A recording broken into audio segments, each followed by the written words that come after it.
વિદ્યાર્થી મિત્રો, આપણે સિંધુ ખીણ સંસ્કૃતિના લોકોનું સામાજિક જીવન જોયું, એની આર્થિક પ્રવૃત્તિ જોઈ. ચાલો હવે આપણે વાત કરીએ એના પોશાક વિશે કે હડપ્પીય સભ્યતાનો પોશાક કેવો હતો, લોકો કયા ટાઈપના કપડાં પહેરતા હતા. આપણે જોયું હતું કે સુતરાઉ કાપડ તો છે એ આંતરરાષ્ટ્રીય પણ મોકલતા હતા. તો શું સુતરાઉ કાપડનો જે લોકો પોશાક તરીકે ઉપયોગ કરતા હતા? હા, ચાલો આપણે જોઈએ. અહીં મળેલા અવશેષો એટલે કે હડપ્પીય સંસ્કૃતિના જે અવશેષો છે એના આધારે કહી શકીએ, આપણે એના જે શિલ્પો મળ્યા છે એના આધારે કહી શકીએ કે લોકોના પોશાક કેવા હશે. એ જમાનામાં ફોટોગ્રાફી તો હતી નહીં, એટલે એ લોકો શું કરતા હતા, હડપ્પીય સંસ્કૃતિના લોકો તો કે આખા મૂર્તિ તૈયાર, શિલ્પ તૈયાર કરતા હતા કે ક્યાંય ભીતની અંદર એ લોકો ડ્રો કરતા હતા. એના આધારે આપણે કહી શકીએ કે એ લોકોનો પોશાક કેવો હશે.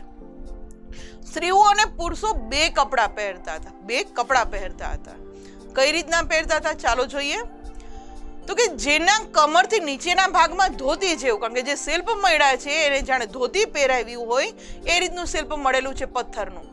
એટલે આપણા પુરાતત્વ શાસ્ત્રીઓ એમ કહે છે કે આ લોકો જે છે હડપ્પીય સંસ્કૃતિના લોકો, એ સ્ત્રી હોય કે પુરુષ હોય, એના જે શિલ્પ છે એમાં નીચે ધોતી જેવું એક કપડું મળે છે પહેરાવેલું, અને ઉપરના ભાગમાં ડાબા ખભા પરથી જમણા હાથની નીચે આવે એ રીતે ઉપવસ્ત્ર વીંટતા હશે. ઇટ મીન્સ કે ત્યારના જમાનાના લોકો છે એ ડાયરેક્ટ જે કપડાં, એમ કહેવાય કે લાંબા લાંબા જે કપડાં હશે એનું એક ધોતિયું પહેરી લેતા હશે અને ડાબા ખભાથી આ રીતે આમ જમણા ખભા નીચે આવે, હાથ નીચે, એ રીતનું કંઈક ઉપવસ્ત્ર જે આપણે કહીએ એ વીંટતા હશે.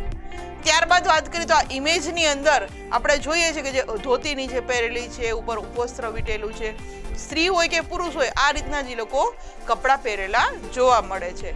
એટલે ત્યારના જમાનામાં એમ કહી શકે કે આપણે જે અત્યારે ફેશનિંગનું બધું જે અલગ અલગ વાપરીએ છીએ ત્યારે એવું નહોતું. એટલે લોકો શું કરતા કે ડાયરેક્ટ જે કપડું બનાવતા હશે એ કપડાં જ ડાયરેક્ટ પહેરતા હશે, નીચે ધોતી અને ઉપર ઉપવસ્ત્ર.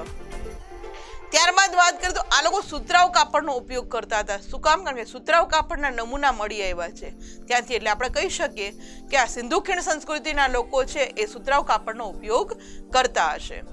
તેઓ ઊની વસ્ત્રથી પણ પરિચિત હતા. શા માટે ઊની? કારણ કે આપણે જોયું હતું કે પશુપાલનની હારે હારે લોકો પ્રવૃત્તિ કરતા હતા અને પશુઓમાંથી જ આપણને ઊન મળે છે, એટલા માટે આપણે કહી શકીએ કે ઊની વસ્ત્રથી પણ એ લોકો પરિચિત હતા. અહીંથી ધાતુ અને હાથી દાંતની સોય પણ મળેલી આવે છે. જુઓ ને, અત્યારે તો આપણે ટેલરિંગ કામ એટલે કે એટલું બધું ડિઝાઇનિંગનું વધી ગયું છે કે અલગ અલગ રોજ નવી નવી ડિઝાઇનના કપડાં મળે છે, પણ ત્યારે ધાતુની અને હાથી દાંતની સોય મળી છે. એટલે એમ કહી શકાય કે આ લોકો જે છે એ કપડાં છે સીવતા હશે, હાથે સીવતા હશે, કે બીજા કોઈ એવા મશીન નથી મળ્યા, કારણ કે ટેકનોલોજી તો હતી નહીં.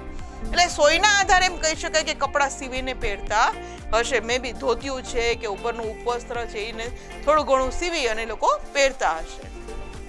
મોટા ભાગના લોકો સીવ્યા વિનાના કપડાનો ઉપયોગ કરતા હશે. એમ કહી શકાય કે જે વડા હશે, અધિકારીઓ હશે, એ સીવીને કપડાં પહેરતા હશે, કારણ કે એ જમાનાની અંદર કદાચ આ હાથી દાંતી સોય મોંઘી પડતી હશે કે નહીં મળતી હોય.